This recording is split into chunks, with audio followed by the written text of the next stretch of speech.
ஏஐயோட learning process பார்த்தீங்கன்னா ஒரு 4 step தான். ஸோ ஃபர்ஸ்ட் ஒன் வந்து டேட்டா. லார்ஜ் அமௌண்ட் ஆஃப் இன்ஃபர்மேஷனை வச்சு ஒரு பர்டிகுலர் இதில் அது வந்து ஒரு விஷயத்த லேர்ன் பண்ணுது. ஸோ செகண்ட் ஒன் வந்து பேட்டர்ன். அந்த டேட்டால என்னென்ன ஹிடன் பேட்டர்ன் இருக்கு, என்னென்ன சிமிலாரிட்டிஸ் இருக்கு, என்னென்ன டிஃபரன்சஸ் இருக்குன்னு சொல்லி அது லேர்ன் பண்ணும். ஸோ செகண்ட் ஒன் பார்த்தீங்கன்னா ப்ராக்டிஸ். ஸோ அந்த டேட்டாலேயே ரெகுலராக ட்ரெயின் ஆகிக்கிட்டே இருக்கும். Fourth one prediction.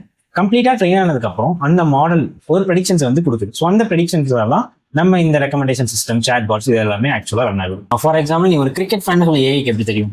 நீ ரிப்பீட்டடா கிரிக்கெட் ரீல்ஸ் பார்த்துருப்பேன். அந்த என்ன பண்ணியிருப்பேன்னா அந்த பிளேயர்ஸை பற்றி சர்ச் பண்ணிப்பேன், என்னென்ன மேட்சஸ் இருக்கு, இந்த மாதிரி ரிலேட்டடான டீட்டெயில்ஸ் எல்லாம் சர்ச் பண்ணிப்பேன். என்ன பார்க்குறீங்க, என்ன சோர்ஸ் பண்ணுறீங்களோ அந்த டேட்டா வச்சு இப்போ நான் சொன்ன மாதிரி நீங்கள் வந்து கிரிக்கெட் பற்றியே அதிகமான இன்ஃபர்மேஷன்ஸை பார்த்துருக்கு அப்படின்னா உன்னோட ப்ரொஃபைல் எடுத்துகிட்டு போய் கிரிக்கெட்ன்ற டேக்லைனுக்கு கீழே அதை வந்து ஸோ இந்த பர்சன் வந்து கிரிக்கெட்ல இன்ட்ரெஸ்டடாக இருக்காங்க அப்படின்ற நாலேஜ் சோர்ஸில் உன்னோட டேட்டா வந்து ஸ்டோர் பண்ணிக்கும்.